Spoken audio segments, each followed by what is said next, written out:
অনেক সময় অনেক মানুষ ইমানের মূল্য বুঝতে না পেরে বড় সস্তা দামে ইমান বিক্রি করে দেয়। অনেক সময় 10 বান্ডিল টিনের বিনিময়ে একটা মানুষ ইমান বিক্রি করে দেয় খ্রিস্টান মিশনারিদের কাছে। সে মনে করে 10 বান্ডিল টিন দিয়ে তো একটা ঘর হবে, ইমান দিয়ে কি হবে। অনেক সময় মানুষ একটা লুঙ্গি আর একটা শাড়ির বিনিময়ে ইমান বিক্রি করে দেয়, মনে করে যে লুঙ্গি কয়দিন পরা যাবে, শাড়ি দিয়ে কয়দিন চলবে, ইমান দিয়ে কি হবে। অনেক সময় মানুষ 2 কৌটা ডানো দুধের বিনিময়ে ইমানটা বিক্রি করে দেয়। অনেক সময় মানুষ দুনিয়ার সামান্য স্বার্থের বিনিময়ে ইমানকে বিক্রি করে দেয়। দুনিয়ার সামান্য টাকা পয়সা সুযোগ সুবিধা, দুনিয়ার কিছু চাকরি বাকরি, দুনিয়ার কিছু আয়েশ আরাম, এই সমস্তের বিনিময়ে যারা ইমান পাওয়ার পরেও ইমান হারা হয়ে যায়, আল্লাহর কসম খেয়ে বলি এই পৃথিবীতে তাদের চেয়ে হতভাগা আর কেউ নাই। হতভাগা কেউ নাই। হে ইমানদার, তুমি নিজেকে সৌভাগ্যবান মনে করো, তুমি নিজেকে গর্বিত মনে করো, তুমি নিজেকে পৃথিবীর সবচেয়ে সম্পদশালী মনে করতে পারো। তোমার বাড়িতে বিশাল আলিশান অট্টালিকা না থাকতে পারে, তোমার ব্যাংক ব্যালেন্সে কোটি টাকার অ্যামাউন্ট না থাকতে পারে, তোমার কাছে বিশাল সরকারি বেসরকারি চাকরির ধনভাণ্ডার তোমার কাছে না থাকতে পারে, আল্লাহর কসম তোমার কাছে যে ঈমান আছে সেই ঈমানের মূল্য পরিশোধ করবার ক্ষমতা পৃথিবীর কোন শক্তির নাই। মুহতারাম হাজিরিন, ঈমানের মূল্যটা একদিন বুঝে আসবে, একটা দিন বুঝে আসবে। হাদিসগুলোর মধ্যে বর্ণিত হয়, ইয়াদখুলু আহলুল জান্নাতিল জান্নাতা ওয়া ইয়াদখুলু আহলুন নারিন নার। আল্লাহ পাক রব্বুল আলামিন যখন আখিরাতে কিয়ামতের দিন সিদ্ধান্ত দিবেন, বিচার করবেন, বিচার করে মানুষ 2 ভাগে ভাগ হবে, ফারিকুন ফিল জান্নাতি ওয়া ফারিকুন ফিস সাঈর। একদল যাবে আল্লাহর জান্নাতে, আর একদল যাবে আল্লাহর জাহান্নামে, দোজখে জ্বলবে। জান্নাতে যারা গেল তো গেলই, যারা একবার জান্নাতে গেছে তো গেছে। যারা জাহান্নামে গেল তাদের মধ্যে আবার 2টা শ্রেণী হবে।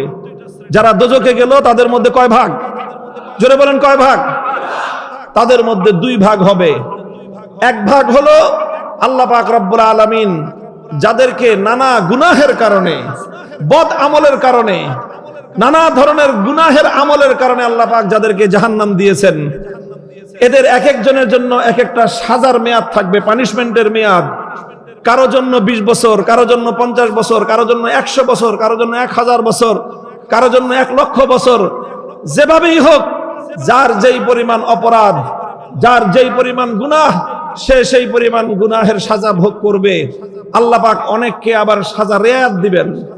রেয়াত বুঝেন না? 50 বছরেরটা আল্লাহ পাক কমায় দিবেন, যে যা তোর জন্য হাফ কনসেশন, অর্ধেকটা খাইটা তারপরে তুই মুক্ত। আল্লাহ পাক এটা করবেন। করতে করতে এইভাবে সমস্ত যাদের অন্তরের মধ্যে ঈমান ছিল, আল্লাহ পাক রব্বুল আলামিন পর্যায়ক্রমে যার যার সাজা খাটা হিসেবে তাদেরকে আল্লাহ পাক জাহান্নাম থেকে মুক্ত করে আনবেন। মুক্ত করতে করতে করতে করতে এমন একটা মানুষকে আল্লাহ পাক রব্বুল আলামিন মুক্ত করবেন বিভিন্ন ভাবে। নবীরা, আম্বিয়ায়ে কেরাম সুপারিশ করবেন। আল্লাহ পাক আম্বিয়াদেরকে বলবেন যে দেখেন কাদের হৃদয়ে ঈমান আছে, ঈমানদারদেরকে আপনি বের করে নিয়ে আসেন। ফেরেশতাদেরকে আল্লাহ বলবেন যে যাও আমার বান্দাদের মধ্যে, জাহান্নামের মধ্যে যাদের হৃদয়ে দেখবা, মান কানা ফি কলবিহি মিসকালু হাববাতিন মিন খারদালিন মিন ঈমান, যার হৃদয়ে সরিষার দানা পরিমাণ ঈমান পাইবা, ওকেও জাহান্নাম থেকে বের করে আনো। এমন অনেক মানুষ বের করবে। বের করার পরে ফেরেশতাদেরকে আল্লাহ জিজ্ঞাসা করবেন, আর কোন ঈমানদার নাই জাহান্নামের মধ্যে? ফেরেশতারা বলবে যে না আল্লাহ, আর কোন ঈমানদার নাই। এরপরে আল্লাহ পাক রব্বুল আলামিন বলবেন যে না, জাহান্নামের মধ্যে এখনো এমন মানুষ আছে যার হৃদয়ের মধ্যে ঈমান এত সূক্ষ্ম, এত ক্ষুদ্র যে কোন নবী এটার খবর পায় নাই, কোন ফেরেশতা সেটা জানতো না, একমাত্র আলিমুল গায়ব আমি আল্লাহ জানতাম। আল্লাহ কুদরতের মাধ্যমে সর্বশেষ ওই লোকগুলোকে বের করবেন। এমন অবস্থায় বের করে আনবেন যারা আগুনে পুড়তে পুড়তে কালো কয়লার মতো হয়ে গেছে, দেখতে কালো কুচকুচে দেখা যায়। আল্লাহ পাক রব্বুল আলামিন তাদেরকে জাহান্নাম থেকে বের করে বেহেশতের দরজার পাশ দিয়ে একটা নহর প্রবাহিত হবে, যেটাকে বলা হবে নাহরুল হায়াত। আল্লাহ পাক ওদেরকে নাহরুল হায়াতের মধ্যে গোসল করাবেন, একটা ডুব দেওয়াবেন। ফাইজা হুয়া কাআহসানি মা আনতা রাইন, ওই পানির মধ্যে একটা ডুব দেওয়ার সাথে সাথে পৃথিবীর সবচেয়ে সুদর্শনতম মানুষ এসে পরিণত হয়ে যাবে। এরপর আল্লাহ পাক তাকে জান্নাতে দিয়ে দিবেন। এমন একটা সময় আসবে যে দোজখের মধ্যে আর কোন ইমানদার নাই, সর্বশেষ ইমানদার ব্যক্তিকে আল্লাহ বের করে জান্নাত দিয়ে দিয়েছেন। আর সমস্ত ইমানদাররা জান্নাতে চলে গেছে, জাহান্নামে থাকলো শুধু কারা? শুধু কারা? জোরে বলেন, শুধু কারা? যারা বেঈমান, যারা কাফের, যারা মুশরিক, শুধু তারাই জাহান্নামে থেকে গেল। এমন একটা সময় ইমানদাররা শুধু জান্নাতে, বেঈমানরা শুধু জাহান্নামে। বেঈমানদের হৃদয়ের মধ্যে ছোট্ট একটা আশার আলো ধিকি ধিকি জ্বলতে থাকবে, ছোট্ট একটা আশার আলো। দোজখের মধ্যে তো শান্তির কিছুই নাই, সব কষ্ট কষ্ট কষ্ট। কিন্তু এই সকল বেঈমানদের অন্তরের মধ্যে ছোট্ট ক্ষুদ্র একটা আশার আলো নিবু নিবু করে জ্বলতে থাকবে। কি আশা? যে আল্লাহ এত দয়ালু, একদিন না একদিন আল্লাহ আমাদের দিকে তাকাবেন, আল্লাহ আমাদেরকে হয়তো মুক্ত করে দিবেন। এই একটা আশা নিয়ে ওরা জাহান্নামের মধ্যে জ্বলতে থাকবে। আর ওদিকে যারা বেহেশতের অধিবাসী ইমানদার, তাদের তো ওয়ালাকুম ফিহা মা তাশতাহি আনফুসুকুম, যা চায় চাওয়ার আগেই তাই হাজির। সুখ আর শান্তির কোনো অভাব নাই, তাদের আর কোনো চাওয়া পাওয়ার কিছু নাই, সব চাওয়া পাওয়া শেষ। সমস্ত নবীর সঙ্গে দেখা শেষ, আখেরি পয়গম্বরের সঙ্গে এক মজলিসে বসে গল্প গুজব করাও শেষ। সবচেয়ে বড় নিয়ামত আল্লাহ পাক রব্বুল ইজ্জতের দিদার এলাহি, মওলায়ে পাককে দেখাও শেষ। আর সমস্ত নাজ নিয়ামত সব তারা ভোগ করতেছে, আর কোনো কিছুর অভাব তাদের নাই। শুধু একটা ভয় অন্তরের মধ্যে আছে, ছোট্ট একটু ভয়, যে এত সুখে রাখছে আল্লাহ, যদি আবার কোনোদিন বলে যে আমার জান্নাত খালি কর, তখন কি অবস্থাটা হবে আমাদের? এই একটা ভয় জান্নাতীদের অন্তরের মধ্যে থাকবে, কিন্তু ভয়ে কেউ কিছু বলবে না, যে খামাখা মনে করা দেওয়ার দরকার কি, আছি তো ভালোই আছে। কিন্তু মনে মনে ভয়টা সবারই থাকবে। মুহতারাম হাজিরিন, কল্পনা করে দেখেন, চর্মচক্ষুটা বন্ধ করে হৃদয়ের চক্ষুটা খুলে দেন, জাহান্নামের ওই ভয়াবহ দৃশ্যের কথা একবার কল্পনা করুন। আর আল্লাহ পাক রব্বুল আলামিনের জান্নাতের আরাম আয়েশার বিলাসিতার চিত্রটা একবার কল্পনা করুন। ওই মানুষগুলো শুধু সুখ আর সুখ, শান্তি আর শান্তি, অন্তরের মধ্যে সামান্য একটা ভয়। আর এই মানুষগুলো শুধুমাত্র অশান্তি আর আযাবের মধ্যে, কিন্তু অন্তরের মধ্যে ছোট্ট একটা আশার প্রদীপ ধিকি ধিকি জ্বলতেছে। এমন সময় আমার মালিক রব্বুল আলামিন দুইটা ডাক দিবেন চিৎকার করে। প্রথমে আল্লাহ বলবেন ইয়া আহলাল জান্নাহ, এরপরে বলবেন ওয়া ইয়া আহলান নার, হে জান্নাতের অধিবাসীরা তাকাও আমার দিকে। আর একটা ডাক দিবেন, ও দোজখবাসীরা তোমরাও তাকাও আমার দিকে। হাদিসের ভাষ্য ফায়াশরাইবুন, জান্নাতের সমস্ত ঈমানদাররা আল্লাহর ডাকের দিকে মাথা তুলে তাকাবে, কলিজার মধ্যে সেট করে উঠবে, ডাকে কেন মালিক? আমাদের তো আর কিছু চাওয়া পাওয়ার নাই, সব তো দেওয়া শেষ, আবার ডাকে কে? না জানি আল্লাহ এখন বলবে যে আমার জান্নাত খালি করো। ভয়ে সব জান্নাতীরা আল্লাহর দিকে তাকাবে, যে আল্লাহ আল্লাহ আল্লাহ তুমি যাইতে বাইরে থেকে। আর জাহান্নামের অধিবাসীরা, তাদের মনের মধ্যে আশার যে প্রদীপটা ধিকি ধিকি জ্বলতেছিল, সেটা হঠাৎ মশালের মতো জ্বলে উঠবে, যে এতদিন মালিক রে এত চিৎকার করে ডাকলাম, কোনোদিন আল্লাহ সাড়া দিলেন না, আর আজকে আল্লাহ নিজে ডাকতেছেন আজকে, তাহলে অবশ্যই মনে হয় আমাদের দিকে মালিক একটু দয়া করবেন। এই আশা নিয়ে তারা আল্লাহর দিকে তাকাবেন। যখন জান্নাত এবং জাহান্নামের উভয় অংশ, উভয় দল আল্লাহর দিকে তাকালো, আল্লাহ পাক রব্বুল আলামিন তাদেরকে বলবেন তোমরা আরাফের দিকে তাকাও। আরাফ হলো জান্নাত এবং জাহান্নামের মধ্যবর্তী একটা পার্টিশন। আরাফের দিকে তাকাবে, জান্নাতীরাও দেখতে পাবে, জাহান্নামীরাও দেখতে পাবে। আল্লাহ বলবেন কিছু দেখা যায়? বলবে যে আল্লাহ দেখা যায়। কি দেখা যায়?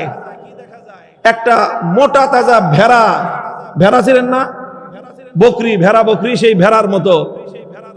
তো আল্লাহ বলবেন চিনো এটাকে? সবাই বলবে চিনি, এটা তো ভেড়া, এটা বকরি, বকরি ভেড়া। আল্লাহ বলবেন যে দেখতে বকরির মতো, ভেড়ার মতো, কিন্তু এটা আসলে প্রকৃত ভেড়া নয়। আল্লাহ পাক রব্বুল আলামিন মৃত্যুকে কাহাইয়াতি কাবশিন আমলাহা, একটা মোটা তাজা ভেড়ার আকৃতিতে আল্লাহ পাক মৃত্যুকে হাজির করবেন। কাকে? ভাই মৃত্যুকে কেউ দেখছেন কোনোদিন? মৃত্যু দেখা যায় না, ধরা যায় না, ছোঁয়া যায় না, কিন্তু কেউ অস্বীকার করতে পারবে? বলেন। কিয়ামতের দিন সেই কঠিন সময়ে জান্নাত থেকে প্রত্যেকটা জান্নাতবাসী, প্রত্যেকটা দোজখবাসী সেই দিন মৃত্যুকে তার একটা আকৃতিতে দেখবে, সেটা হলো একটা ভেড়ার আকৃতিতে দেখবে। আল্লাহ বলবেন যে এটার নাম হলো মৃত্যু। এটা দেখতে ভেড়ার মতো দেখা যায়, কিন্তু এটা আসল ভেড়া নয়, এটা হলো মউত। এটা সেই মৃত্যু যে মৃত্যুর হাত থেকে তোমরা কেউ নিস্তার পাও নাই। এটা সেই মৃত্যু যে মৃত্যু কোন নবীকে ছাড়ে নাই, যে মৃত্যু কোন ফেরেশতাকে ছাড়ে নাই, এমনকি যে মৃত্যু মালাকুল মউতকে পর্যন্ত ছাড়ে নাই। কুল্লু নাফসিন যায়িকাতুল মউত। আল্লাহ পাক রব্বুল আলামিন যখন ইসরাফিল আলাইহিস সালাতু ওয়াস সালাম সিংহায় ফুৎকার করবেন, সিংহায় ফুৎকারে তাম পৃথিবী লন্ডভন্ড হয়ে যাবে, সমস্ত মানুষ ধ্বংসপ্রাপ্ত হয়ে যাবে, মহাপ্রলয় ঘটে যাবে, আসমান ভেঙে পড়বে, পাহাড়গুলো বালুর মতো তুলার মতো উঠতে থাকবে। সব মানুষ ইসরাফিল আলাইহিস সালাতু ওয়াস সালামের সিংহার এই মহাপ্রলয়ঙ্কারী আওয়াজে সব মৃত্যুবরণ করবে, মৃত্যুর কোলে ঢলে পড়বে। দুজন ফেরেশতা সর্বশেষ অবশিষ্ট থাকবেন, মালাকুল মউত আর ইসরাফিল আলাইহিস সালাম। আল্লাহ পাক রব্বুল আলামিন মালাকুল মউতকে জিজ্ঞাসা করবেন, মালাকুল মউত কে কে আছে? আল্লাহ আপনি তো আছেন, আর আমি আর ইসরাফিল ভাই আমরা দুইজনে আছি। আল্লাহ মালাকুল মউতকে বলবেন ইসরাফিলের জান কবজ করো। ইসরাফিল আলাইহিস সালাতু ওয়াস সালাম যার এক চিৎকারে, এক ফুৎকারে মহাপ্রলয় সংগঠিত হয়ে গেল, সেই মহা শক্তিশালী ফেরেশতা ইসরাফিল আলাইহিস সালাতু ওয়াস সালামের জান ও মালাকুল মউত কবজ করবেন। এরপরে আল্লাহ পাক জিজ্ঞাসা করবেন, মালাকুল মউত কে আছে? আর মহাবিশ্বের মধ্যে আর কোন প্রাণের স্পন্দন নাই। আমার আল্লাহর সামনে মহাবিশ্বের মধ্যে একটা মাত্র প্রাণের স্পন্দন তখন অবশিষ্ট, তিনি হলেন মালাকুল মউত। তিনি ভয়ে কম্পিত থাকবেন। আল্লাহ পাক রব্বুল আলামিনের শানে যুল জালাল এমন একটা ভয়াবহ অবস্থা নিয়ে থাকবে, মালাকুল মউত আল্লাহর সামনে ভয়ে জড়সড় হয়ে থাকবেন, বলবেন বিনয়ের সাথে, আল্লাহ শুধু আমি আপনার বান্দা মালাকুল মউত আছি, আর তো কেউ নাই। আল্লাহ পাক রব্বুল আলামিন বলবেন, আমি তো মৃত্যুকে এমন ভাবে সৃষ্টি করেছি যে কুল্লু নাফসিন যায়িকাতুল মউত, আমি আল্লাহ আমার কোরআনের মধ্যে ওয়াদা করেছি, সুতরাং আমার এই ওয়াদা তুমি যদি বেঁচে থাকো এই ওয়াদা সত্য প্রমাণিত হবে না। এরপরে আমার আল্লাহ নির্দেশ জারি করবেন, মুতিয়া মালাকুল মউত, হে মালাকুল মউত তুমিও মৃত্যুর কোলে ঢলে পড়ো। মালাকুল মউত মৃত্যুবরণ করবেন, আর কোনো প্রাণ নাই, কোন জীবন নাই, কোন মাখলুক নাই, মহাশূন্যতা, মহাশূন্যতা। আমার আল্লাহ পাক রব্বুল আলামিন তার সকল রাজত্বের গর্ব নিয়ে, গৌরব নিয়ে আল্লাহ পাক চিৎকার করে আওয়াজ দিবেন, লিমানিল মুলকুল ইয়াউম, লিমানিল মুলকুল ইয়াউম। হে দুনিয়ার ফেরাউন, কারুন, হামান, সাদ্দাদ, দুনিয়ার বড় বড় রাজা বাদশারা, যারা দৌর্দণ্ড প্রতাপশালী রাজত্ব করেছো পৃথিবীতে, তোমাদের দাপটে আমার মাখলুকরা তোমার চোখের দিকে তাকিয়ে কথা বলবার সাহস পেত না। কোথায় আজ তোমাদের রাজত্ব? কোথায় তোমাদের আজ সিংহাসন? কোথায় আজ তোমাদের সেই প্রভাব প্রতিপত্তি? লিমানিল মুলকুল ইয়াউম, জবাব দাও, রাজত্ব আজকার। আল্লাহ পাকের এই আওয়াজ মহাশূন্যের মধ্যে ধ্বনিত প্রতিধ্বনিত হতে থাকবে, জবাব দেওয়ার কেউ নাই। শেষে আল্লাহ নিজেই জবাব দিবেন, লিল্লাহিল ওয়াহিদিল কাহ্হার, লিল্লাহিল ওয়াহিদিল কাহ্হার।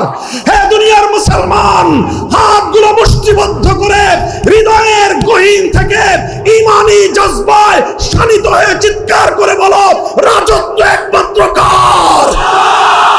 ক্ষমতা একমাত্র কার? বড়ত্ব একমাত্র কার? বলেন, বড়ত্ব একমাত্র কার? আল্লাহর সামনে যারা বড়ত্ব ফলাতে আসবে, যে আল্লাহর বিধানের সামনে নিজের বড়ত্ব প্রমাণ করার চেষ্টা করবে, যে কোনো ব্যক্তি, যে কোনো গোষ্ঠী, যে কোনো দল আমার আল্লাহর বিধানের সামনে বড়ত্ব ফলাতে আসবে, ইমানদারদের দায়িত্ব আর কর্তব্য হলো, সে যত বড় শক্তিমান হোক না কেন, ওর মাথা পায়ের নিচে পিষ্ট করে দাও।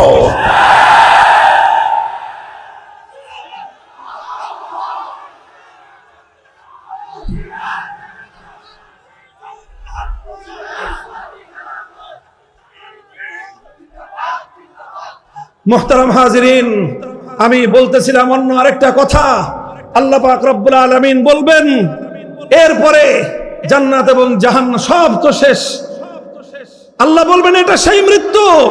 তাকিয়ে দেখো জান্নাত আর জাহান্নামের মধ্যখানে যে ভেড়ার আকৃতিতে একটা ছোট্ট প্রাণী, এটা মৃত্যু। এটা সাধারণ কোনো প্রাণী নয়, এটা সেই মৃত্যু যে মৃত্যু জিব্রাইলকেও ছাড়ে নাই।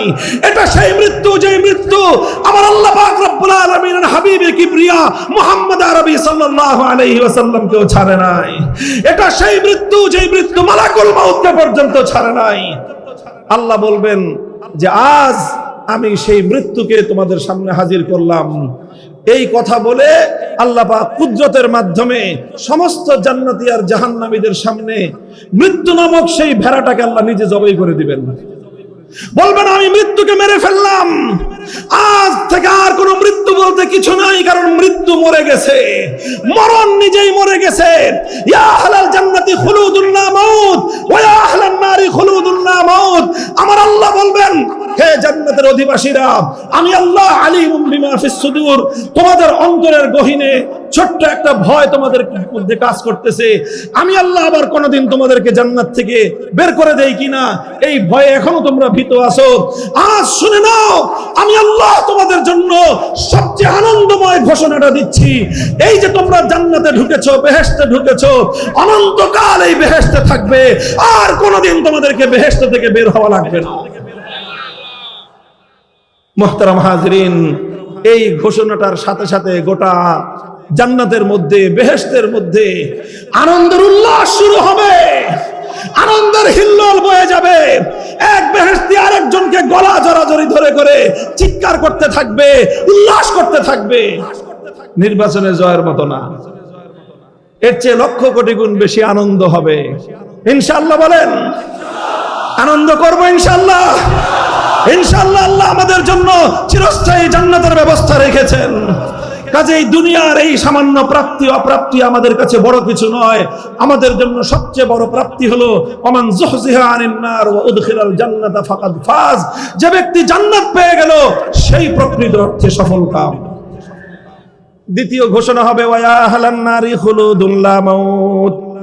ও জাহান্নামের অধিবাসীরা, তোমরা এখনো আশার দিকে দিকে একটা প্রদীপ জ্বালিয়ে রেখেছো, মনে করেছো আমি আল্লাহ পাক রব্বুল আলামিন কোন একটা সময় তোমাদেরকে জাহান্নাম থেকে পরিত্রাণ দান করব। আজ আমি আল্লাহর পক্ষ থেকে তোমাদের জন্য সেই সর্বশেষ আশার প্রদীপটুকু নিভিয়ে দিয়ে সবচেয়ে নির্মম ঘোষণা আমি তোমাদের জন্য দান করলাম। আমার ঘোষণা হলো খুলুদুন লা মাউত। এই যে তোমরা জাহান্নামের আগুনের মধ্যে জ্বলতেছো জ্বলতেছো জ্বলতেছো, এই আগুনের মধ্যে জ্বলা শুরু হয়েছে, অনন্তকাল পর্যন্ত জ্বলতে থাকবা, কোনোদিন এটা সমাপ্ত হবে না। জাহান্নামীরা, বেঈমানেরা চিৎকার শুরু করবে, গোটা জাহান্নাম জুড়ে আর্তনাদ উঠে যাবে। তারা মনে করতে থাকবে যে মালিক, এটা তুমি কি ঘোষণা দিলে?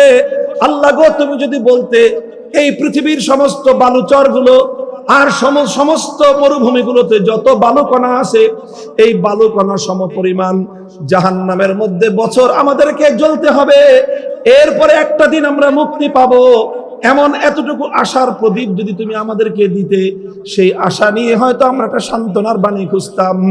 মালিক গো, আজ সর্বশেষ আশার প্রদীপটা তুমি আমাদেরকে নিভিয়ে দিলা। শোকের মাতম শুরু হবে, হায় হায় আফসোস রাব শুরু হবে। দুনিয়ার 1000টা নির্বাচনে ফেল করলেও এর কোটি ভাগের 1 ভাগ আফসোস হয় না। দুনিয়ার সমস্ত আপনজন হারিয়ে ফেললেও এর কোটি ভাগের 1 ভাগ আফসোস হয় না। সেই দিন জাহান্নামের জন্য, জাহান্নামের মধ্যে যাদেরকে অনন্তকাল জাহান্নামের জ্বালা, জাহান্নামের আযাবের ঘোষণা আল্লাহ পাক যাদেরকে দান করবেন,